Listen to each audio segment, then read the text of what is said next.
the government is supposed to allocate 10% budget according to the agreement in Maputo declaration.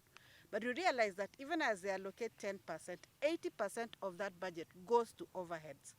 Nothing gets to the farmer. And it's very critical that the farmer is reached. In terms of bio-inputs and agroecology, in Kenya, the fruits and the vegetables we eat come from small-scale farmers. No large-scale farmers actually produce those fruits and vegetables.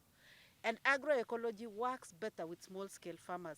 So if government invested resources, human resource and also resources to support farmers to produce bio-inputs to be used in the production of vegetables and fruits, will cut down on the medical expenses that we are using. Because the food we are eating right now is empty. It has no nutrients with the chemical fertilizer. But if we are able to produce healthy food with the bio inputs, we'll produce food that is going to be our medicine, because we are all what we eat. And we need to think agroecology as leaders to be able to action it. So it's very important that we go agroecology, and I believe the indigenous food we are talking about is very prevalent even in hotels these days. We don't see bread. We see sweet potatoes, we see yams, we see bananas. So yes, we've embraced agroecology and we are practicing it. The only thing we need to do is to teach it to our children in school, put it in the curriculum in the colleges and institutions that are working on it. Increase budgetary allocation to agriculture. Notably, bottom-up economic transformation agenda prioritized agriculture transformation as a strategy to revive the economy. We are concerned that in the budget for fiscal year 2023-2024, agriculture was allocated less than 10% in the total budget. We are further concerned that the budget for crop development has been reduced by 4%, yet is strategic in ensuring the cost of living stabilizes. We therefore urge the government, both national and county, to increase the agriculture budget allocation to 10% of the total budget as per the Maputo Declaration, with at least 5% being dedicated to agroecology practices, including research and extension. I know that we have a very big challenge because we are losing our traditional foods at a very fast rate.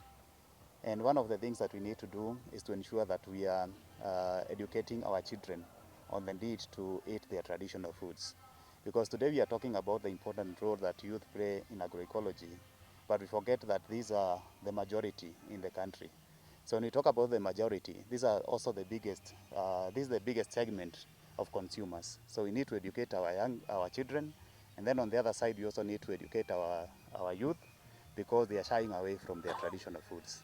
Then we also need to raise a lot of awareness and also engage the government, because of course the government is also prioritizing commercial products, hybrids, and nowadays we have a discourse on GMOs. So you also need to engage the government to ensure that the policies that are in place are in favor of our traditional products.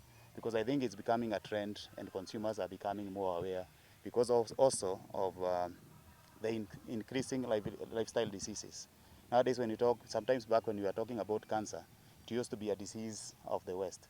But nowadays when we are talking about cancer, it's affecting each and every one of us. So we need to raise awareness and ensure that the government is supportive of agricultural systems and also indigenous knowledge systems. Give space to organic agriculture, agroecology, because this is the new trend, and this should be a lesson from the impacts of the rising fertilizers after the war of Ukraine impacts. We have had rising fertilizers, and even as the government thinks of subsidizing fertilizers, they should actually give the most attention to biological inputs. And this network here, as experts, the farmers that we have been working with, they have been able to undertake agroecological practices, and we also call for policies, budgets to be allocated to agriculture sector adequately.